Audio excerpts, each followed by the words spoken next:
What's going on, everybody? Kenny Bomb is in the building, and we may be living in the golden age when it comes to fighting games because the table is set for Tekken, Mortal Kombat, and Street Fighter to all cross paths in their prime. Now, Namco kind of jumped out of the fire by releasing Tekken 8 in January of 2024, but Mortal Kombat and Street Fighter did end up going head to head, and Mortal Kombat actually lost. How did this happen?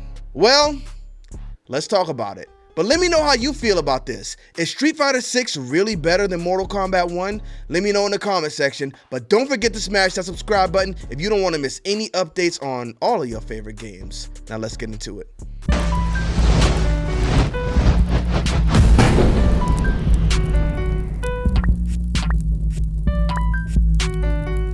Run, boy, they coming now. Alright, before we get into it, keep in mind this is all subjective. If you think Street Fighter 6 is better than Mortal Kombat 1, then to you, Street Fighter 6 is better than Mortal Kombat 1. And it's okay to be wrong. But at the Game Awards, I don't know how they come up with these decisions, but the overall consensus amongst them was just that. Street Fighter 6 is better than Mortal Kombat 1. So let's take a look at a few aspects from each of these games and see if we can find out how they came up with that crazy decision. No, but in all seriousness, we are going to keep this completely unbiased. Let's start off with the most important part of any fighting game, and that is the roster. Street Fighter 6 only has 18 fighters on the roster, but it's a great blend of old classic fighters like Ken, Ryu, Chun-Li, Blanca, Dalsum, and you have a great set of new fighters as well. Kimberly, Jamie. Yeah, love Kimberly and Jamie. But with only 18 fighters on the roster, you're going to be missing some pretty big names. And there are some pretty painfully big names missing from this roster. One being Vega to start off with. Then you got Balrog, you got Bison. Now I know Bison is supposed to be dead, but come on, y'all. Where's Mika? A lot of new characters they introduce and they're just gone. What about Sagat, whatever you want to call the guy. Now they started off this game with 18 fighters on the roster. Why? Because before Street Fighter 6 is finished, about 60 fighters will be on this roster, and if they put more than 18 on the roster to start off with, that's less fighters they can sell you once the game is already out. So you want Bison, Vega, Cody, Sagat, Poison, Mika, don't worry. They will be added to the game, maybe in Hyper Street Fighter, maybe in Super Street Fighter, maybe in Mega Street Fighter, maybe in Voluptuous Street Fighter. They will be added to one of the 5 editions they release after this one, so just keep it calm, they're coming. But all jokes aside, this is a pretty solid roster. I just wish they added about 5 more spots to it to make it feel more complete. So shout out to Street Fighter 6, I do think they mostly got the roster right. What about Mortal Kombat 1? This might be the best Mortal Kombat roster of all time. Now don't get me wrong, you do have some names missing. Jade, Cabal, Nightwolf, and then you think about Sonya, Jax, Kano, but those are cameos on another part of the roster, so I do count them as part of the main roster. But with that being said, that does not mean this roster is perfect, because first of all, why is Shang Tsung locked? Shang Tsung should not be pre-ordered DLC when he is a part of the main story and the final boss in the game. What should have been pre-ordered DLC is this 24th character spot that you just got sitting here conveniently with a plus sign on it. Very tacky. Now something went on here because Dominic Cirillo, I don't know how to say his last name, shout out to that man though. He said there was 24 fighters on this roster, and Ed Boon said there was going to be a new character in this game.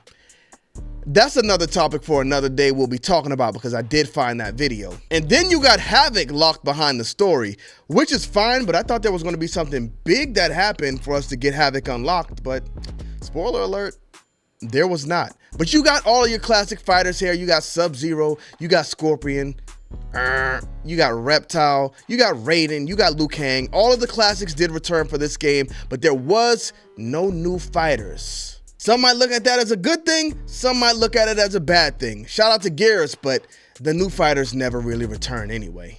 But being that they're starting a new story in the Mortal Kombat universe, I think they chose the perfect characters to tell this story. And some people hate it, some people love it, but I love the way the characters were redesigned as well. So when it comes to the roster, if we're looking at Street Fighter versus Mortal Kombat 1, I think Mortal Kombat 1 takes the edge. So we go green with Mortal Kombat 1, And while Street Fighter's roster isn't bad, we can only have one green, so we got to go red with Street Fighter.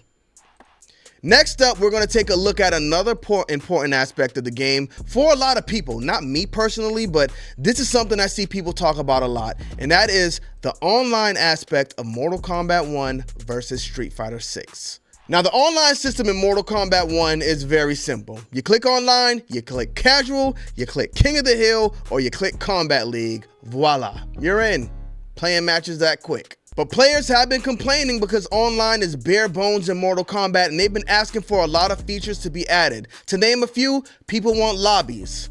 People want Wi-Fi filter. People want to do something with the ping. And probably the biggest one, people want crossplay, and that's just not available. But crossplay is available in Street Fighter 6.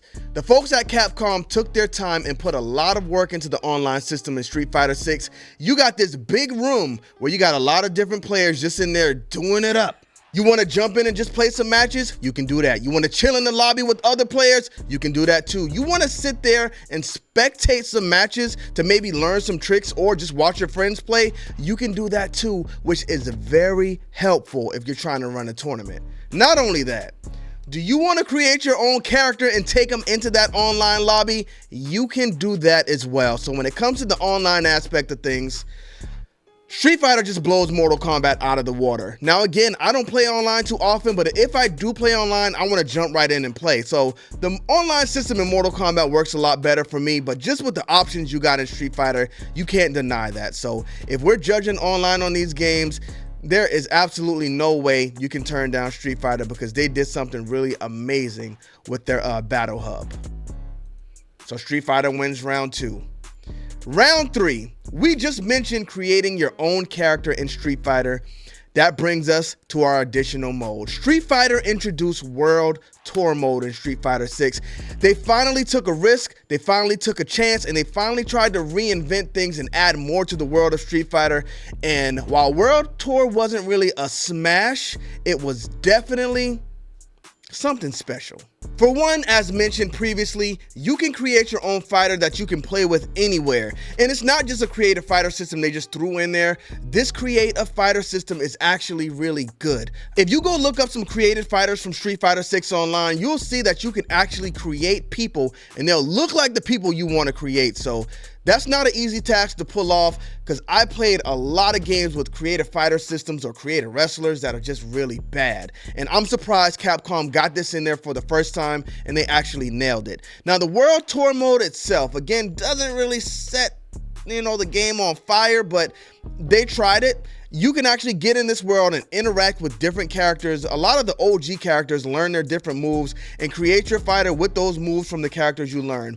It's a pretty good concept. While again, it didn't really smash in Street Fighter 6, if they bring this back in Street Fighter 7 and open things up a bit more, they got something really good on their hands. On the other hand, in Mortal Kombat 1, we got Invasions mode. Now keep in mind, this whole World Tour mode thing, Mortal Kombat started it. Sure, Tekken had Tekken Force, but nothing comes close in a fighting game to what we got from the Conquest mode in Mortal Kombat Deception. Now, it was different in Mortal Kombat Armageddon, but still, that was a really good mode too. In Mortal Kombat 1, we got Invasions.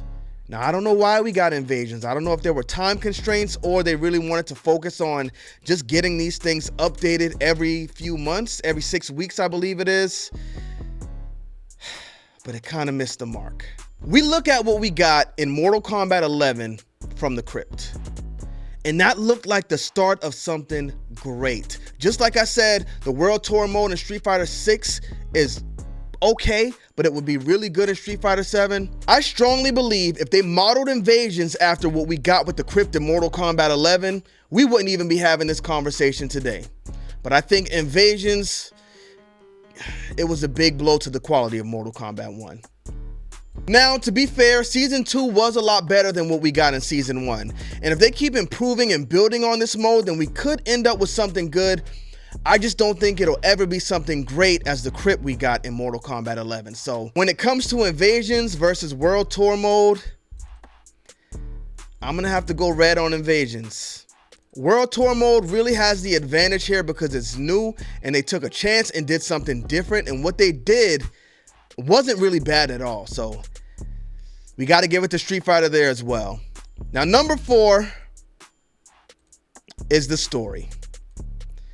We all know nobody is touching Mortal Kombat when it comes to story, especially in fighting games. So right off the bat, we're going to go red and we're going to go green. And the story in Street Fighter 4, I was about to cut that, but you can really say Street Fighter 4 because Street Fighter has never really improved when it comes to storytelling. The stories are still all the same. You finish the character tower, you get a little picture with some words on it. Really doesn't ever make any sense. It seems like Ken gets married in every game to the same woman.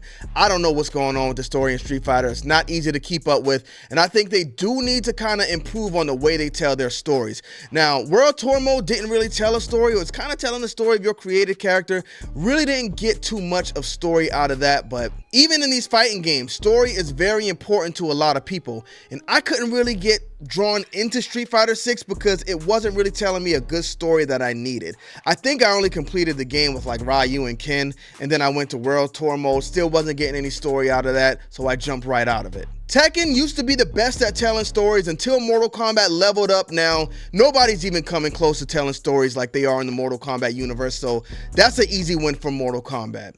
Now, the last thing I want to take a look at here is the most important thing of them all because it encapsulates everything. Everything. And that is the gameplay. Now, we already spoke about online play. We already spoke about single player modes, but what about the actual in-game gameplay?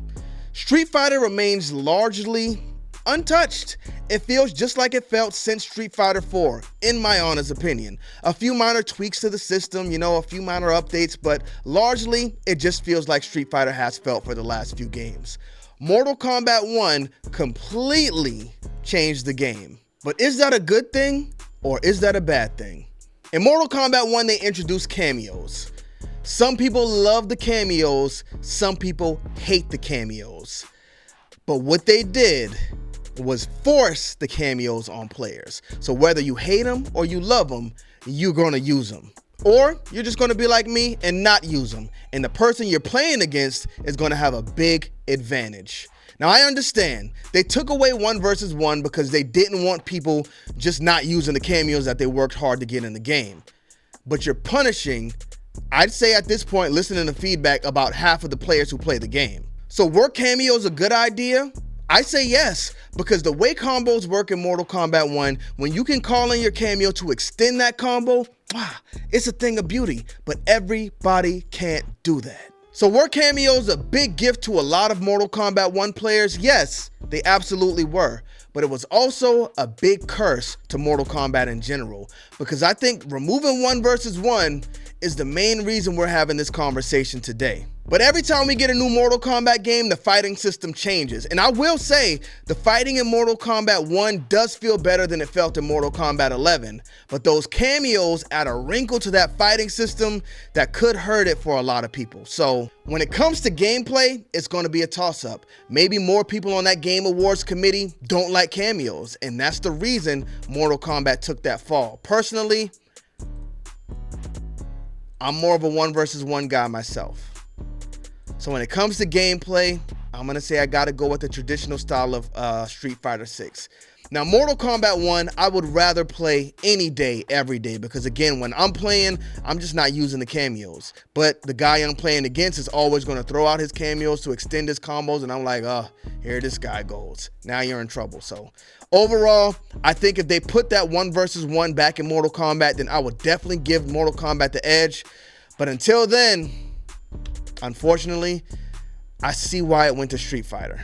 But there is one last thing I want to talk about because I see a lot of comparisons with this as well. And that's microtransactions, which there's no green for microtransactions. We got to go red. Now, people say a lot of times Mortal Kombat is the worst when it comes to microtransactions. Is that true?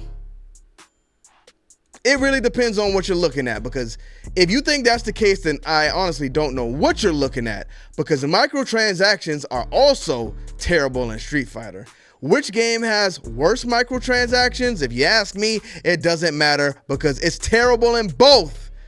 And that's something they both got to get taken care of because I'm not buying no more of them outfits unless they put some out for Sub-Zero. I'll get it, but y'all got to lower these prices because no matter who won Game of the Year, both of y'all done lost y'all damn mind. Y'all want to know who else lost their damn mind? Anthony Starr. Don't know what I'm talking about? Check out this video, but don't forget to drop a like on this one and smash that subscribe button if you haven't already.